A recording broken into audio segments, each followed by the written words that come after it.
Why tinnitus can feel different for musicians and sound professionals. Welcome to the David Health Podcast, and this content is for educational and informational purposes only and does not constitute medical advice. I do not diagnose, treat or cure medical conditions.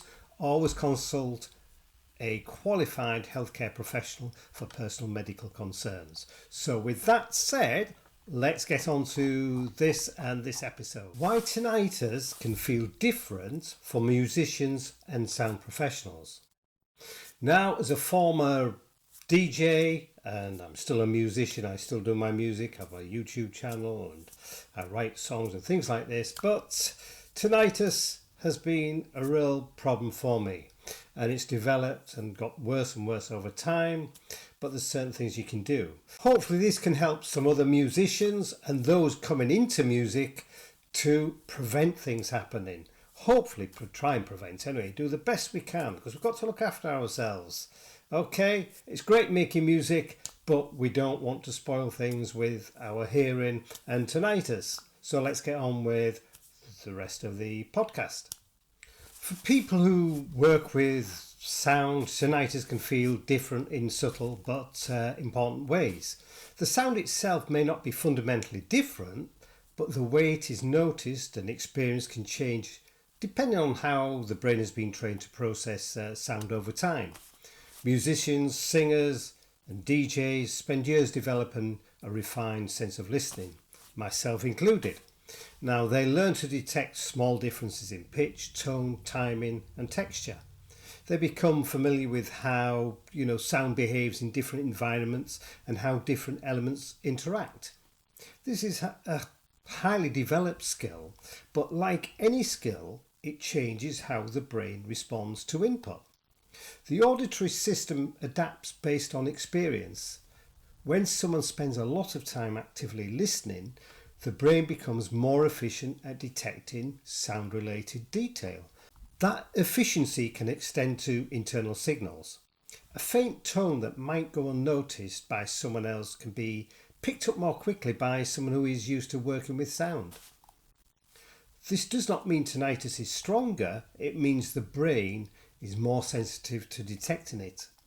As a singer, there is often a strong awareness of pitch. You are constantly monitoring your own voice, adjusting in real time and responding to what you hear. That level of awareness can make internal sounds more noticeable. If there is a constant tone present, even at low level, it can stand out because the brain is already tuned to detect pitch relationships. As a DJ, the listening process is different, but equally focused. You're managing multiple sound sources, balancing levels and adjusting frequencies. This creates a state where the auditory system is highly engaged. In that state, any additional signal, including tinnitus, can be more easily detected. There is also the environment itself.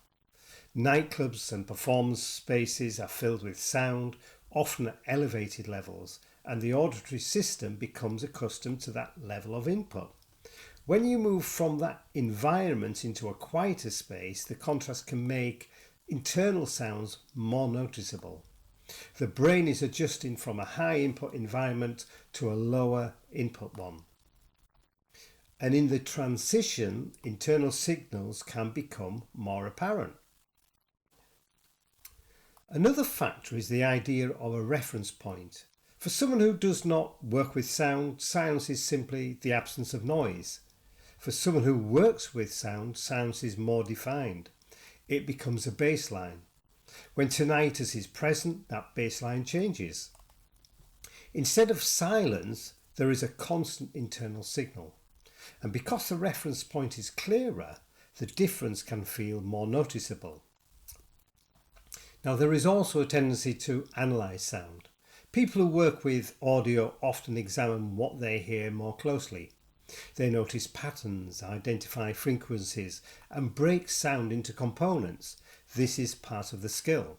But when applied to tinnitus, it can increase awareness. If the brain starts analysing the sound, it treats it as something important. And when something is treated as important, attention increases. When attention increases, perception becomes stronger. This can make the sound feel more prominent than it actually is. There is also an element of expectation.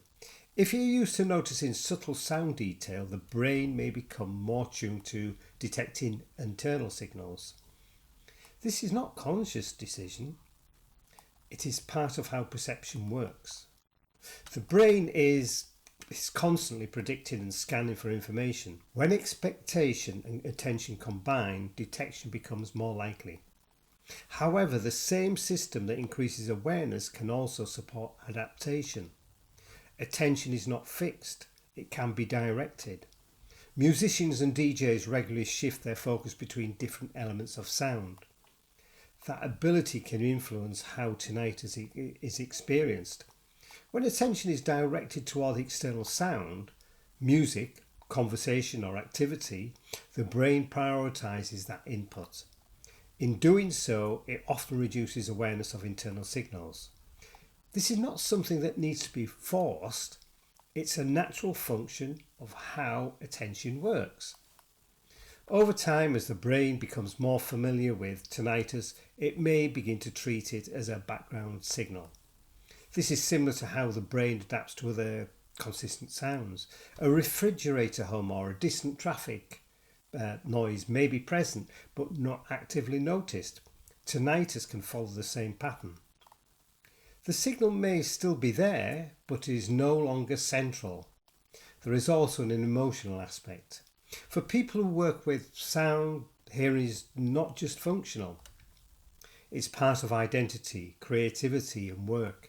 Because of that, any change in how sound is experienced can feel more significant. Tinnitus may feel important, not necessarily because it's stronger, but because of what sound represents. And when something feels important, the brain is more likely to focus on it. As understanding develops, that response can change. When the brain recognises that the signal does not require action, it often reduces the attention it gives to it. This supports the process of habituation. There is also practical awareness that can develop over time. People who have spent years in sound environments often understand that the auditory system has limits. This can change how tinnitus is interpreted. Instead of feeling sudden or unexplained, it can be seen as part of how the system has adapted. This does not remove the experience, but it can reduce uncertainty.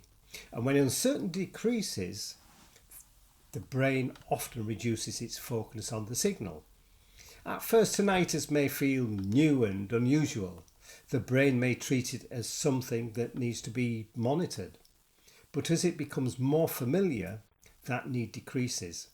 There is a gradual process. There may be times when the sound feels more noticeable and other times when it fades into the background. This variation reflects normal changes in attention and context. Tinnitus does not exist in isolation. It is part of a broader system of perception. The brain is constantly deciding what to prioritise and what to ignore.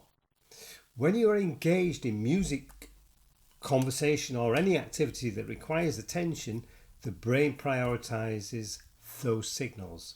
In doing so, it often reduces awareness of internal sounds. Over time, many people find that tinnitus becomes one element within a wider soundscape. For someone who works with sound, that soundscape is already complex. The brain is used to managing multiple inputs.